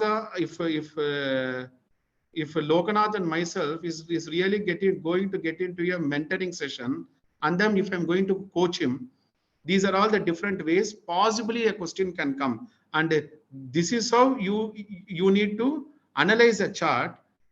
Don't you think that Lokanath can actually leverage my experience? Does it really mandatory that you can answer that question only if you have worked it, no hands-on? Absolutely no. Provided your intensity of preparing for that interview is comprehensively taken care, even if you have not worked it, you can leverage by having coaching conversations or having discussions with those people who have worked on it. To some extent, you can answer that question. Of course, not to the 100%, but at least not try to plug the gap, right? If you're not able to do completely. Okay, same JD, but in interview, they should the same dynamic. Okay. Okay, can you go back to the previous slide? I'm just thinking which slide. Okay, this one. So just for your information, Hari, slide number 18 and slide number 19 is being captured in the link. That's why I shared you the link. So slide number 18, which contains the points, and slide number 19, which contains the points, is being captured in a single page in that link. So when you go through the link, you will understand the contents of the slide. Anyway, it's part of my mentorship program for 150 question and answers. But then I just shared you the link also. Okay, so these are all the questions. See, Scrum, Kanban, DevOps, a bit about metrics, organization change management. All these areas you need to have at least a theoretical grip. See, these points have been written based on my experience as an interview panel member for multiple Agile jobs over an extended period of time. So if you take any JD and if you try to juxtapose it, it is going to match with this, okay, which I have shared over here. So go through this link and then come back to me if you have any specific questions. By the way, this is one of the lesson plan what we have in our AMP, 150 interview and questions, wherein I'm not going to coach only on the answers. I'm going to coach the person on the context around the no context around the answer. And what is that particular 150? For that only I am giving you these particular topics. These are all the topics which has been converted into 150 questions. All right. Okay. So let us. Okay. So let us a little bit talk now. So what will happen if you don't clear the interview and if the things are getting prolonged? So what could be the potential pitfalls? Let's say you are going for an interview, you are not able to clear. Let's say you are once again going for some other interview, you are not able to clear. So what is going to happen because of that? Generally, can you just put your thoughts? Loss of confidence. Okay. Okay, confidence level goes down. Yeah, because psychologically you feel bad and then worried about your future. Okay. Experience gap, because some people, if they are not able to clear, or if they are not able to get a job soon, and if there, see, believe me, I'm not trying to tell you anything in negative, but I'm just trying to tell about the cultural difference between India and the US. In a US, you can take you can take 1 month vacation, saying that you are going for a trekking or a fishing. Okay, but in India, even if you have 1 month gap in your career, in the interview they will be keep on pestering you what you did in that 1 month. Okay, I asked them back, anyway I'm not showing you that particular 1 month, right? So what's the problem? In my 21 years, if you take me, in my 21 years of experience, I had 1 month career break. Means it's not really a break. I got an offer, but I joined some other company with 1 month gap due to family constraints or personal commitments. Even today, if I go for a job change, what you did in that 1 month, no, people tend to pester. So longer the gap, more will be the pressure. Hmm. Okay, all right. So I'm just so what is the thing? Okay, so the point is very simple. Market is not going to wait for you and me whether we actually believe it or not. Market inflation is going to keep on increasing, and you need to take care of your career. So I just try to put what will happen if your salary doesn't increase, because market inflation is not going to wait for us, right? Okay, so this is a poll result which I shared in one of my previous webinar also. By and large, only 37 percentage of people take, only 37 percentage of people take accountability and responsibility for their own career. Some people tell my current company is the blocker. Some people tell I'm still puzzled about it. Luckily, some people 15% told this is not applicable for me. But even if you take away that number, only somewhere close to 30 percentage of the people only saying I have not no upskilled myself. Okay, so just wanted to tell. Okay, so I'm just going to talk about my mentorship program. If you have any doubts, you can ask. Let me spend 5 more minutes. If you have any specific questions.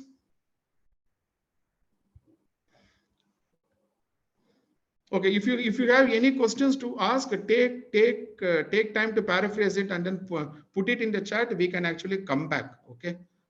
So many people wanted their dream job. See, we are actually discussing about agile maturity assessment, all these things, blah blah blah. Okay, but if you take yourself as a person, right?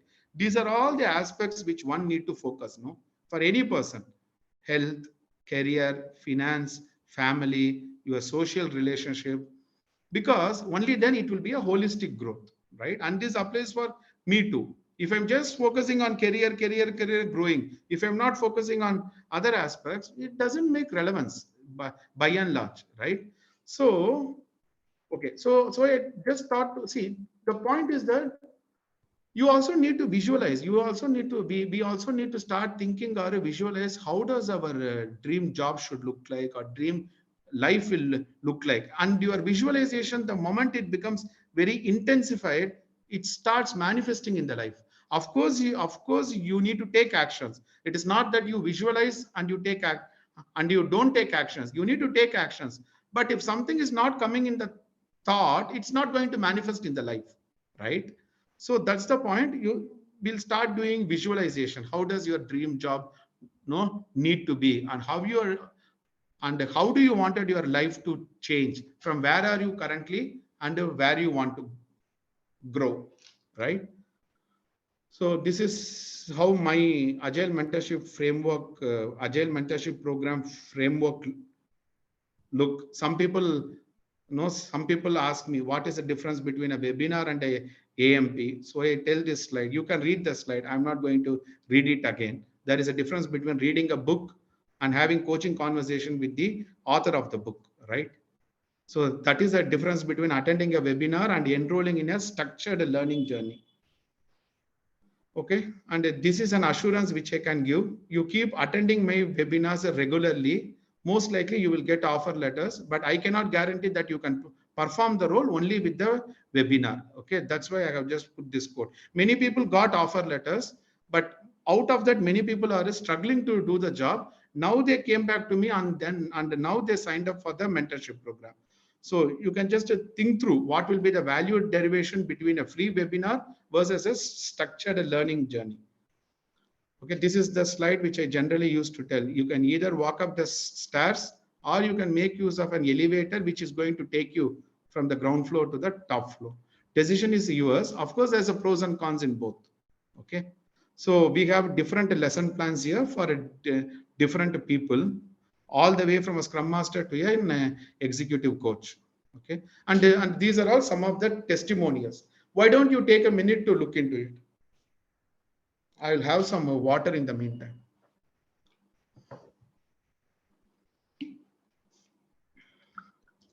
See, the point is like this. You also need to understand.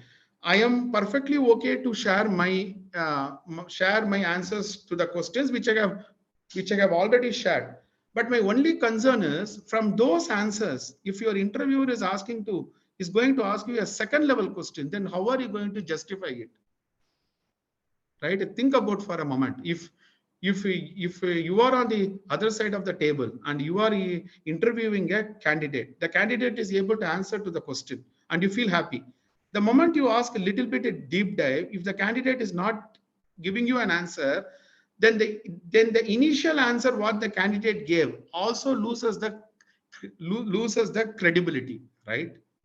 So you need to think from both the sides of the fence. So okay, so first thing, one need to get into a continuous learning habit. And it will be always better if that learning is a structured one, not like pull some points from here, pull some points from here, make a masala and then deliver. Not like that. You need to take topic by topic and then go through it. Okay. So these are all some of the testimonials from some of my because in this one webinar, some of the people are part of my mentorship program, but they are still continuing to learn from the webinars also. Okay, so these are all some of the testimonials based on the webinar and the AMP. So I just thought to consolidate it in one or two slides here. Okay. So in the meantime, you think, and if any question pops up in your mind, put it in the chat. We can come back to it.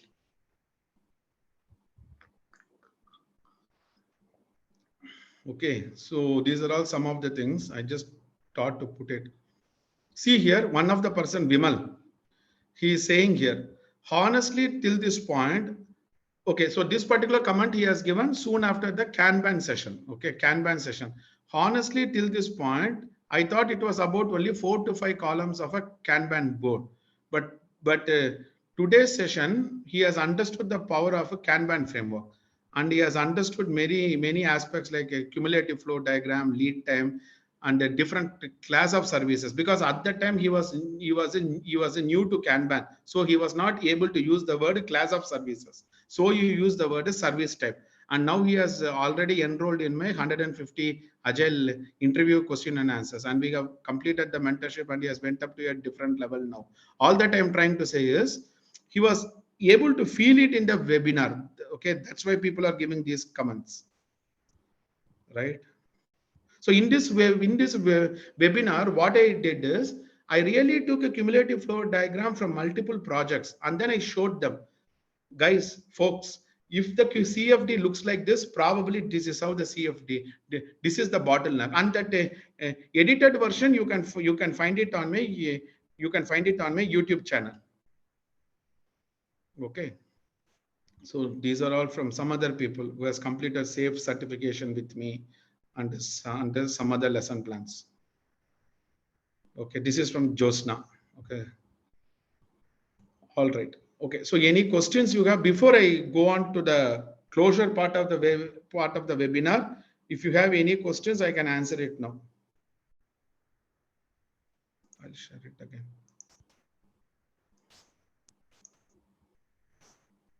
Okay, now you're able to see the screen.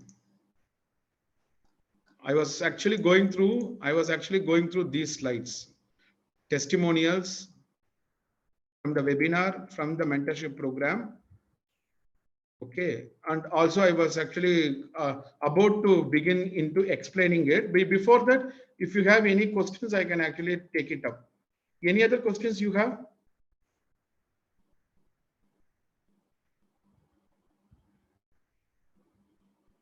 Okay, now you can see the screen, right? Can you put now yes or something? Now you can see the screen, right?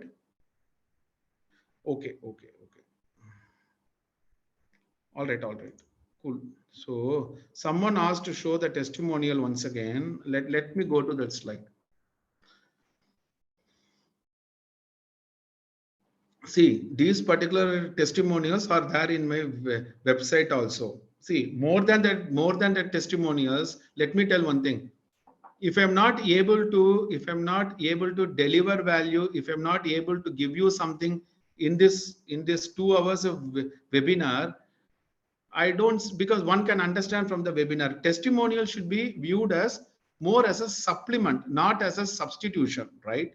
Of course, you have been part of the webinar, so you have went through the slides and the way of interaction what we had. That is the core. These things are supplements to it. From that perspective, you can look, right? So I just shared it over here. This is from Shitish, who is an Agile coach in Hexaware, Rishwana, who is an RTE in Mindtree. These are all the people, just to name a few. And these are all some of the webinar testimonials, right? Because at the time I was getting feedback after the webinar. Now my team is going to do it. So I'm not directly involved. So at that time, soon after the webinar, whatever thoughts they had as a feedback, I have actually put it in the slides.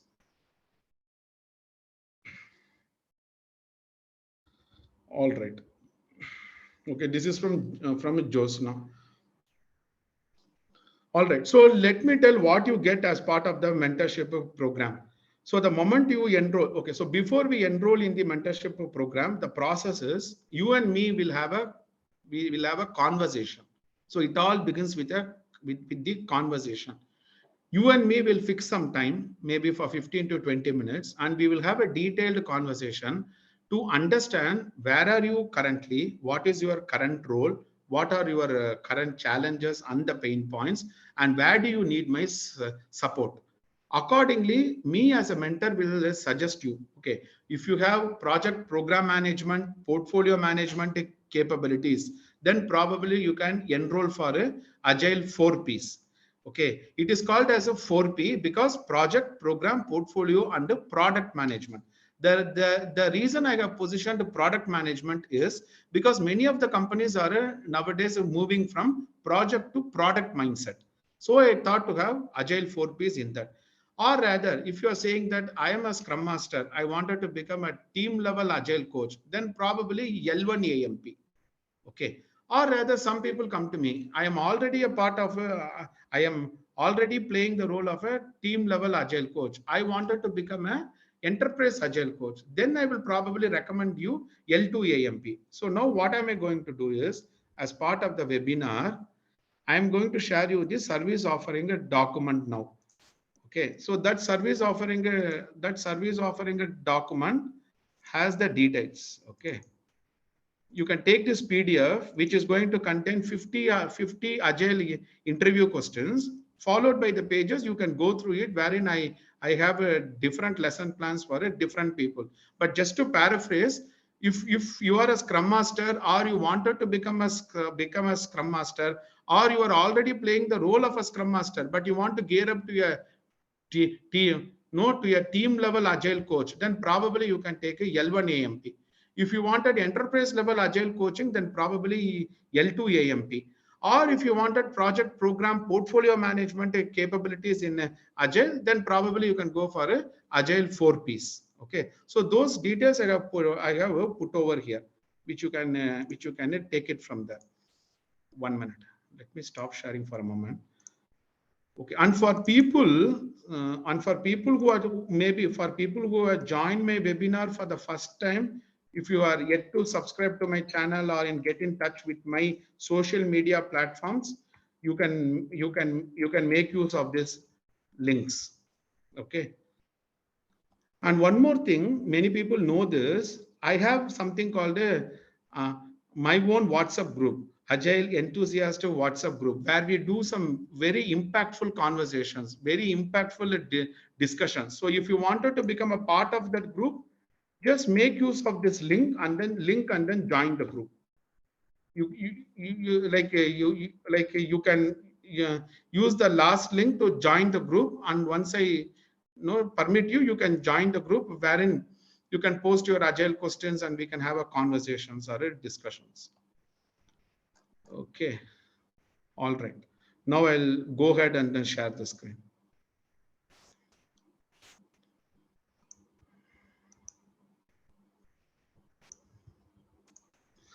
Okay, so these are the things which you are actually going to get as part of the mentorship program. You have a recorded pack as per the lesson plan. You will go through the recorded pack, then come back to me for a mentoring session. So it's going to be a hybrid model.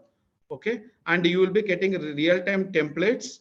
And once you become part of the mentorship program, every alternate Saturday, we have our inner circle weekly mastermind webinar, which is only to mentees. Okay, because 1 week I do the webinar for the public audience.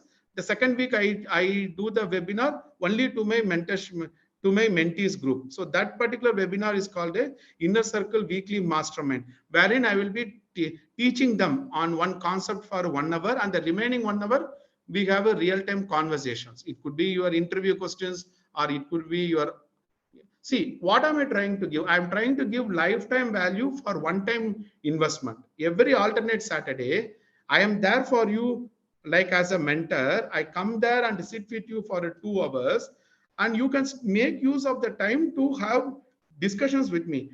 And these sessions are like these sessions are apart from the mentoring sessions. Whatever recordings and mentoring session you are bound to get, that is part of the package. These are all the bonus things what I'm trying to give. And you can access my private Facebook group. Okay, so what is the investment that we are planning for now is, starting from 1st November, we are now trying to position the L1 AMP and the L2 AMP. We are now thinking to to actually to actually position it somewhere close to 45K, but it's not fully finalized. Somewhere close to it. As of now, if you go to my website and then check the links, it is going to show a payment of 35K. And currently, only for webinar offer, which is valid for 24 hours, we are actually giving it for a 25,000. And we do have the discount code. Once you apply the discount code, the amount will actually get revised to 25K. So if you have any queries, you wanted to have more conversation to understand in this, like, you can get in touch with me. Okay. So these are all the things which I wanted to share with you. Let me send you some links which will be of handy. Okay, I'm also giving you the discount code here. If you have plans to join the mentorship program, you can ping me on the WhatsApp number. So any closing thoughts, or you can put in the chat now what you learned from this particular 2 hours of webinar now. Okay, paraphrase it and then we can wind up the session. So what are the things you have learned now?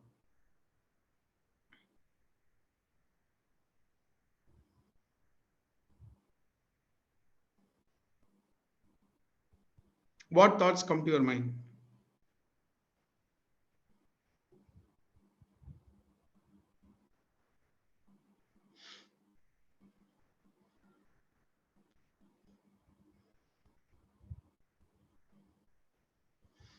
What are the patterns of questions in the interview? Okay. So we also had a slide which is going to tell what are the potential pitfalls, right? What are the different pitfalls where even experienced people have challenges to clear the job. Okay. Have to face and build courage. Okay. Preparations and the mistakes to avoid during interview. See, whatever mistakes I told, any interview for that matter, those mistakes will be applicable. Of course, you need to customize or contextualize it. If you ask to some other coach or a mentor, he or she may give their own perspective. I was sharing my own perspectives. Okay, upgrading skills out of agile perspectives. Yes, because gone are the days when you talk about agile. See, let me actually tell you one thing. This is my experience. Only with the agile knowledge, I don't think you can go up to the leadership level. Maximum you can become an agile coach or an enterprise agile coach, typically in an Indian based context. See, I actually became a AVP not only because of agile. I did my executive MBA, I did my IIM certification, which all helped me to propel to the next level. Of course, agile and digital transformation are my core competencies. It has helped me significantly. But don't expect that your Scrum, Kanban, safe knowledge is going to position you as a CXO level. That's not going to happen, because what has taken you till now is not going to help you anything forward. Okay, so which is actually one of the saying of Marshall Goldsmith. If you try to Google, Marshall Goldsmith is one of the executive coach. He used to tell, what has got you here till now is not going to get you further, right? If you want to go to a different level, you need start exhibiting different capabilities. Your velocity burn up chart, burn down chart is not going to help you to the leadership level. It will make you as a scrum master, it will make you as a team level coach. If you wanted to become more than that, probably you can get in touch with me. We have a different lesson plans for different levels. Even one of the company called Birla Soft, the agile practice head of Birla Soft, is actually one of my mentee for L3 AMP. So we have different levels for different people. You can get in touch with me. What is the best I can do. All right. So I'm just ending the webinar because I have a mentoring session by 9:15. Okay. See you all, and then cheers.